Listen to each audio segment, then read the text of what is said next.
54 বছর ধরে এক কথা মানুষকে বোঝানো হয় যে জমিন আল্লাহর, আইন চলবে আল্লাহর। এ কথা বলতে গেলেই যারা আমাদের বিরুদ্ধে অবস্থান নিয়ে মিথ্যা কথা ছড়িয়ে দেন যে এই দেশে যারা একামতের দিনের দায়িত্ব পালন করে তাদের আকীদা ঠিক নেই, এই ভুয়া ধোঁয়াটা তাদের উপর আপনি দিতে পারলেন। মিথ্যা অভিযোগ একটা। অন্য যে কেউ এখানে আছেন আমি চ্যালেঞ্জ দিয়ে বলতে পারি, কোরআন শরীফ মাথায় নিয়ে বলতে পারি, যাদের উপরে এই মিথ্যা তহমত আপনারা লাগিয়ে জাতির কাছ থেকে আলাদা করতে চান যে জামাত ইসলামী বাংলাদেশের আকীদা ঠিক নেই, কে বলেছে আপনাকে? জামাত ইসলামী বাংলাদেশের আকীদা হচ্ছে জমিন আল্লাহর, আইন চলবে আল্লাহর। এর বাইরে যদি জামাত ইসলামের আকীদা থাকে আমি এক্ষুনি এখান থেকে চলে যাব। যদি কেউ জামাতের এখানে থাকে জিজ্ঞাসা করেন তো, জমিন আল্লাহর, আইন চলবে মওদুদির, বলেন। আপনি কোন কারণে মিথ্যা তহমত দিতে আছেন এতদিন? যতগুলো অভিযোগ করা হয়েছে তাদের বিরুদ্ধে সবগুলো মিথ্যা, সবগুলো মিথ্যা। যুদ্ধ অপরাধীর তালিকায় তাদের নাম ঢুকিয়েছেন। আর যুদ্ধ অপরাধীর সংজ্ঞা জানেন? যুদ্ধ অপরাধী কাদের বলা হয়? ওই সময় যারা বিনা কারণে যুদ্ধ করেছিল, পাকিস্তানের যারা যুদ্ধ করেছিল তাদেরকে আপনি যুদ্ধ অপরাধী বলতে পারেন। 2 নম্বরে রাজাকার বলা হয় দাড়ি আর টুপি দেখলেই। আজ 3 দিন একটা ভিডিও ঘুরছে আন্তর্জাতিক 2টা মিডিয়ার, ভিডিও আকারে ঘুরছে যে রাজাকার যাদের বলা হয় আমাদের এই দেশে আমরা মনে করি দাড়ি আর টুপি থাকলে রাজাকার, অথচ ওই সময় রাজাকার যারা ছিল একটারও দাড়ি নেই, সবগুলো নমো। এক কথা বলছেন এখানে আমার এই যে ভিডিও এখনো আছে। এই দেশে মিথ্যা তথ্য ছড়িয়ে দাড়িওয়ালা টুপিওয়ালা মানুষ রাসূলের আদর্শ যারা মেনে চলে তাদেরকে রাজাকার বানিয়েছে কিছু কুমতলবী মানুষেরা। রাজাকার মানে সাহায্যকারী। যারা ওই জামানায় পাকিস্তানের ওই মিলিটারি বাহিনী যারা এসেছিল তাদের সহযোগী হিসাবে যারা ঠিক ওই ইউনিফর্ম পরে যুদ্ধ করেছিল, আমার ভিডিওতে দেখলাম এখানে RAZK লেখা আছে রাজাকার। এই যে পুলিশে যে পোশাক পরে এখানে লেখা থাকে না নেম প্লেট দিয়ে, ঠিক ওইভাবে লেখা আছে। ওদের চেহারার দিকে তাকিয়ে দেখলাম মাথায় ওই পুলিশের মতো টুপি দেওয়া, মুখে একটারও দাড়ি নেই। তাহলে এটা আপনি নিয়ে আসলেন কোন জায়গা থেকে? তার মানে এই মিথ্যা তহমতটা একামতের দিনের ওপরে চালিয়ে এই 54 বছর বাংলাদেশের মানুষকে আসল ইসলাম থেকে দূরে রেখেছিল। আমি চ্যালেঞ্জ দিয়ে বলতে পারি আল্লাহর কসম, জামাতের আকীদা আইন আল্লাহর, জমিনও আল্লাহর। এর বাইরে আকীদা থাকলে আপনি এই মুহূর্তে জামাত থেকে চলে যান। এই মিথ্যা তহমত আর দেওয়া যাবে না। অমাইয়াকসিব খাতিয়াতান আও ইসমান সুম্মা ইয়ারমি বিহি বারিয়ান ফাকাদ ইহতামালা বুহতানা ওয়া ইসমাম মুবিনা। সূরা নিসা 5 নম্বর পারা 15 নম্বর পৃষ্ঠা 10 নম্বর লাইনের 112 নম্বর আয়াত। আমি যত তাফসীর পড়েছি আয়াতের সাথে সব মুফাসসির এক কথাই লিখেছেন। এই ভালো করে শুনেন, আল্লাহ পাক বলেন দুনিয়াতে এমন মানুষ অনেক আছে নিজেরা অন্যায় করে, অপরাধ করে, নিজেরা দোষ করে। আরে দোষটা যখন হয়ে যায়, অপরাধটা সংগঠিত হয়, তখন একটা ভালো মানুষের মাথার উপরে দোষটা চাপিয়ে নিজে ভালো সাজে। এই অপরাধ বাংলাদেশে নেই? বলেন বলেন। আল্লাহর ঘোষণা ছিল ফাকাদ ইহতামালা বুহতানা ওয়া ইসমাম মুবিনা। সে যেন নিজে প্রকাশ্য পাপের বোঝা বহন করে নিয়ে বেড়াচ্ছে। আর যুদ্ধ অপরাধীর নাম দিয়ে, রাজাকারের নাম দিয়ে, আকীদা ঠিক নেই এই নাম দিয়ে যা করেছেন আল্লাহ ঠিক ওইগুলো আপনার মাথার উপরে চাপিয়ে দিচ্ছে।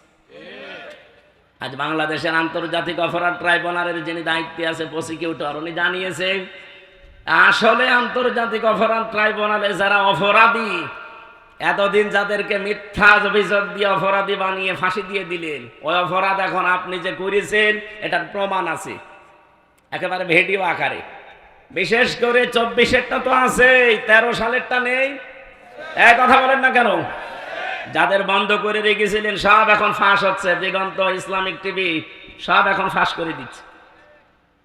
আর আমার দেশ, তাদের কাছে তো সব আছে। আপনি বাঁচবেন কি করে? যে যে অপরাধ, বিনা অপরাধে একজন মানুষকে আপনি দোষারোপ করলেন, ওই দোষ যতদিন আপনি না করবেন ততদিন আপনার মরণ হবে না। আমার মনে হয় আল্লাহ এখন খাফের খাপ, মুমতাজের বাপ সব দেখাবে, একটার পর একটা আপনি দেখতে পাবেন। যা অপরাধ করেছিলেন সবগুলো আপনাকে দিয়ে আল্লাহ দুনিয়ায় করাবে, এরপরে মরণ হবে আপনার। যে আয়াত দিয়ে আমি সম্মান কামনা করলাম, ওই আয়াতের পরের আয়াতে আছে ফাইন্না মাআল উসরি ইসরা, ইন্না মাআল উসরি ইসরা। ভালো করে মিলাবেন। শুধু শোনার জন্য শুনছি, বলার জন্য বলছি না, এখান থেকে শিক্ষা নেওয়া লাগবে। আল্লাহ পাক বলেন, কোন মানুষ যদি একটা কষ্ট সহ্য করে, এই কষ্টের সাথে সাথে কমপক্ষে সুখ আমি রেখেছি কয়টা? না না, বোঝেননি। আমি আলেমদেরকে বলছি এবার। এখানে উসরুন শব্দটা 1 বছর না, উসরুন শব্দটা নির্দিষ্ট, এটা মারেফা। এর আগে দেখবেন আলিফ লাম দেওয়া আছে, এর আগে মা আছে, কিন্তু শেষের শব্দ ইসরা, এর আগে আলিফ লাম নেই। এটা না কেরা অনির্দিষ্ট। কেন আল্লাহ এভাবে দিলেন আয়াতটা? চিন্তা করলাম কেন আল্লাহ দিলেন। পরবর্তীতে দেখি আমার নিজের জীবনেই মিলে যাচ্ছে। আপনি নিজের জীবনে এবার আপনি মিলান তো। আল্লাহর বক্তব্য ছিল, যদি একটা কষ্ট কেউ দুনিয়ায় সহ্য করে, কয়টা? বলেন বলেন। আপনি কষ্টের পরে না, কষ্টের সাথে, মা মানে সাথে, সঙ্গে। আল্লাহ বাদ দিতে পারতেন, মা দিয়েছেন। কষ্টের সাথে সাথে, কষ্টের সঙ্গে সঙ্গে, কমপক্ষে ইসরা যেহেতু অনির্দিষ্ট, না কেরা 10 থেকে 70টা সুখ, শান্তি, কল্যাণ দুনিয়া আখেরাতে আপনাকে আল্লাহ দান করবেই। শুধু করবে না, করবেই। এই জন্য আনতুমুল আ'লাউনা, তোমরাই বিজয়ী হবে না, বিজয়ী হবেই। আরবি গ্রামার অনুযায়ী আয়াতটা ছিল, মুবতাদা যদি মারেফা হয়, খবর হয় সব সময় নাকেরা। আ'লাউনার আগে আলিফ লাম দিয়ে আল্লাহ এইটাও মারেফা করে দিয়েছে। এখানে আলেম নেই, আলেমদেরকে জিজ্ঞাসা করেন আয়াত আরবি গ্রামার অনুযায়ী ঠিক নেই। খবর যদি কোনো সময় নাকেরা না হয়ে মারেফা হয়ে যায়, ইফিদুল হাসরা, হাসরের ফায়দা দেয়। বাংলা অর্থ তখন দাঁড়ায় হবে না, হবেই। আল্লাহ বলেন, ওয়ালা তাহিনু ওয়ালা তাহজানু ওয়া আনতুমুল আ'লাউনা। আনতুম আ'লাউনা ছিল, আলিফ লাম দিয়ে ওইটাও মারেফা করে দিয়েছেন নির্দিষ্ট। বাংলা অর্থ যেহেতু শেষে হর্ষাই লাগানো লাগবে না, আপনি মিলাতে পারবেন না। আল্লাহ বলেন, কোনো ভয় নেই, কোনো চিন্তা নেই, দুঃখ করার অবকাশ নেই, বিজয়ী তোমরা হবেই। কে বলছেন? বলেন বলেন।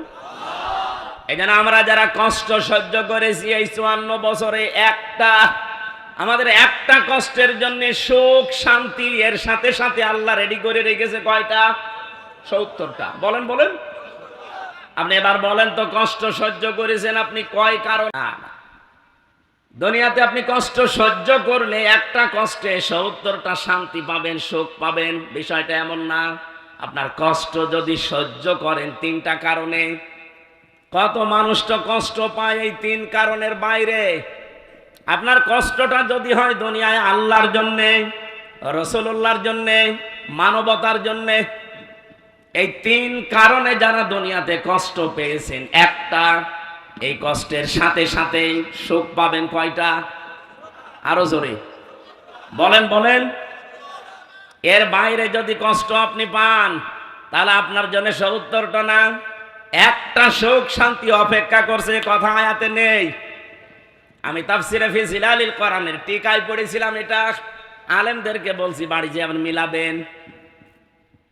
বলেন, বাংলাদেশে এই 3টা কারণে যারা আমরা কষ্ট পেয়েছি, এখনো পাচ্ছি, আমাদের জন্য আল্লাহ সুখ এর পরে পরেই অপেক্ষা করাচ্ছেন কমপক্ষে 70টা। 3টা কারণের বাইরে যারা কষ্ট পেয়েছেন, বলেন তো, হাসিনা যেদিন চলে যায় কষ্ট পায়নি? আল্লাহর জন্যে, রাসূলুল্লাহর জন্যে, মানবতার জন্যে, কিসের জন্যে? অপরাধের জন্যে। হ্যাঁ বলেন না কেন? কে কষ্ট পেয়েছিল ওই দিন? কাঁদছিল। মনে আছে স্বামী মরে গেছে? আমি তো এর আগে জীবনে এভাবে কাঁদতে দেখিনি। কি কন্দন আগস্টের 5 তারিখে, তার মানে কষ্ট না পেলে কাঁদতো। এই কথা বললেন না? কষ্ট পেয়েছে, কষ্টের কারণে কান্না করেছে, এই কষ্টের সাথে আল্লাহ সুখ দেবে না। আপনার কষ্ট হওয়া লাগবে আল্লাহর জন্য, রাসূলুল্লাহর জন্য, মানবতার জন্য। আপনি এবার মিলান, আপনি জীবনে আসলে এই 3টা কারণে কষ্ট পেয়েছেন। সিস্টেম অপর পৃষ্ঠায় দেখুন, পরের আয়াত আল্লাহ যেহেতু রিপিট করেছেন, ইন্না মাআল উসরি ইসরা। এর আগে আল্লাহ ইন্না লাগিয়েছেন। কোরআনের প্রতিটি শব্দ গবেষণামূলক। কোন শব্দরই চিন্তা ভাবনা যদি সত্যি আপনি করতে পারেন, একটা শব্দই আপনাকে জান্নাতে নিয়ে চলে যাবে। আমি চিন্তা করলাম কেন আল্লাহ রিপিট করলেন আয়াতটা, আবার ঠিক একই কায়দায় দিয়েছেন। আগেরটা শুনি আমরা অনেকেই খুশি, কিন্তু পরে যে আর একটা ঝামেলা আছে। কোন মানুষ যদি ঠিক এই কায়দায় দুনিয়াতে একটা সুখ ভোগ করে, কয়টা বলেন বলেন? আপনার সুখ যদি একটা ভোগ করেন, ওই সুখটা, শান্তিটা যদি হয় অবৈধ সুখ, একটা অবৈধ সুখের কারণে কমপক্ষে 70টা অশান্তি ভোগ করবেন। এই 15 বছরে যারা দায়িত্বে ছিল, বলেন তো এরা কি বৈধ সুখ পেয়েছে না অবৈধ? আমি নিজে তো সাক্ষী। আমার 33 বছর বয়স, এখন 92তে আমার জন্ম। 18 বছর থেকে যদি ভোট দিতে আরম্ভ করতাম, 3 বার ভোট দিতে পারতাম, একবারও পারি নাই। তার মানে যারা দায়িত্বে ছিল, আমি নিজেরটা বলছি, আপনারটা আপনি হিসাব করেন, ওরা অবৈধ ছিল। এক কথা বলা লাগবে, অবৈধ থেকে কি সুখ পাইনি? বলছিলেন না উনি যে কত কোটি টাকা বাইরে পাঠিয়েছে, কত সুখে ছিল তারা, আপনি বলেন? যত সুখ, যত শান্তি পেয়েছে, প্রতিটা সুখ, প্রতিটা শান্তি ছিল বৈধ না অবৈধ? আর এক একটা অবৈধ সুখ ভোগ করার কারণে কতগুলো অশান্তি ভোগ করা লাগবে। এই 15 বছরে যদি 50টা সুখ ভোগ করে থাকেন, কয়টা বলেন বলেন? প্রত্যেকটা সুখ ছিল বৈধ না অবৈধ? আরো জোরে কথা বোঝা লাগবে। এক একটা অবৈধ সুখের কারণে যদি 70টা করে অশান্তি পেছনে লেগে থাকে, 50টা সুখও যদি 15 বছরে পায়ে থাকে, হিসাব করে বলেন তো, 3500। একটার পরে একটা অশান্তি, দুঃখ, অকল্যাণ, অপদস্থ, অপমান পাবেন, এরপরে চট করে ঢুকে পড়বেন। এখনই তো বলেন চট করে ঢুকে পড়বো, তো এগুলো কি খেলা? যত সুখ পেয়েছেন, প্রতিটা অবৈধ সুখের জন্য 70টা করে অশান্তি আল্লাহ দুনিয়া আখিরাতে দেবে। যারা